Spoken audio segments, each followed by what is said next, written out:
Welcome back to Hannity. As the VA scandal continued to unravel, President Obama made sure to take time out of his busy schedule yesterday for a summit on concussions in youth sports. Apparently, tackling violence in football is at the top of his priority list. Take a listen.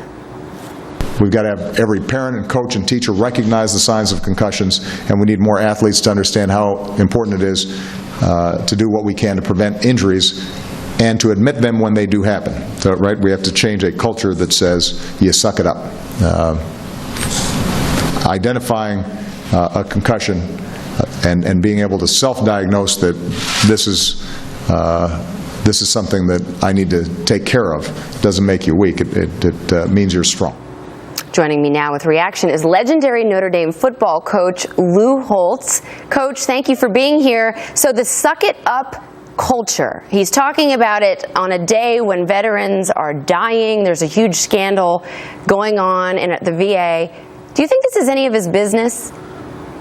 Well, let me get this straight. We have our economy contracted 1% last quarter. We have 50 million people on food stamps, have less people working we had in the last 70 years. We have a Marine in Mexico because he made a wrong turn. He's in prison. We have the wife of a U.S. citizen in Sudan who's been sentenced to die because she's a Christian, refuses to adopt the Koran. And then we have the VA scandal as an officer in the Army. And he said 7 years ago, this is the problem. We got to get it done. You talk about leadership. What's he doing about concussions? Here's what you done. He's had one meeting with the Secretary of Veterans Administration in the last 2 years prior to today. One meeting. He's had one cabinet meeting in 6 months. As a leader, you sit down with the Secretary of the VA and you say, you know what I promised, you know the problems, what are you doing to solve it, how do we get it done, what can I do to help? You call the cabinet, how do we get the guy out of Mexico? Just tell me what I can do to help. I don't believe that's his obligation. Now, no doubt, concussions are a problem, but you can eliminate that by taking the face mask off the helmet.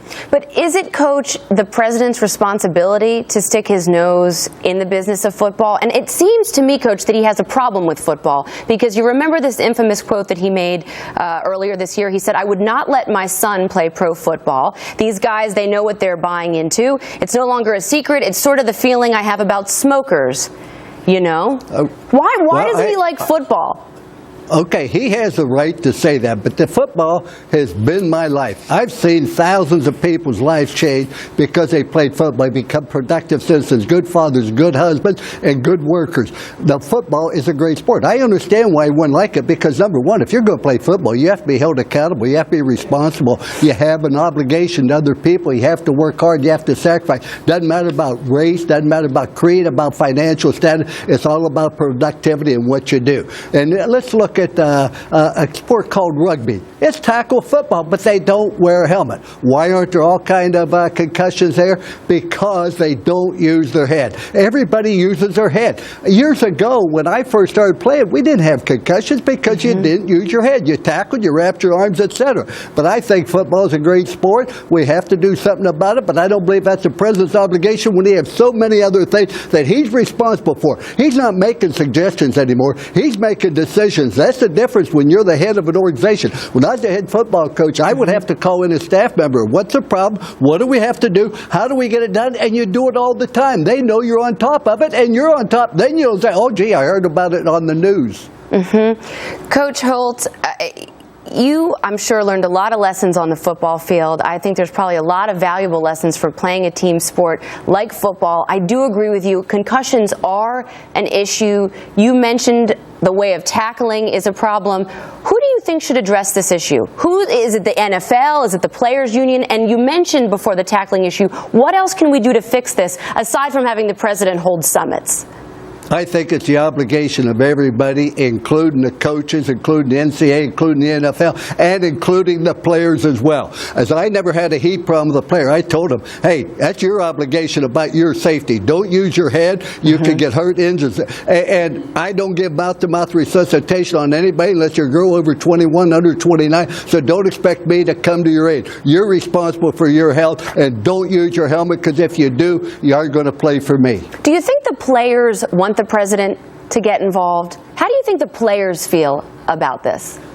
Oh, I think everybody likes to see the president involved. He's a great speaker. He's a great father. He's a great man, I'm sure. But when we talk about your obligation, take care of the things that you were hired to do, why you were elected to do, and the things you promised that you would get done. You promised in 2009, I am going to get to the bottom of it, and you don't meet with your secretary for 2 years? Who in the world are we kidding? How in the world can you get to the bottom of something? That's why Harry Truman said the buck stops here. And the buck stops here because the president, you have people that answer to you, and you're responsible for it. You know, he could have canceled the summit. He could have gone to a VA hospital instead. There's no pressing reason why he should have sat down with Michael Strahan and Kelly Ripa to talk about football. Football could have waited, in my opinion. Any final thoughts, Coach? I mean, I just think you just hit the nail on the head that the veterans have to come first. There's so many other issues besides football. I agree with you completely along that line. As I say, I'm a citizen. I'm proud of this country. I was born with a silver spoon in my mouth. My dad went to third grade, born in the Depression, no food stamps, no stuff. But I was born in this country. I was taught about responsibility and about your obligation to other people. Life's a matter of making choices. And when you have a staff, it's up to you to make sure they're being productive and you know what the problems are so you can get them solved.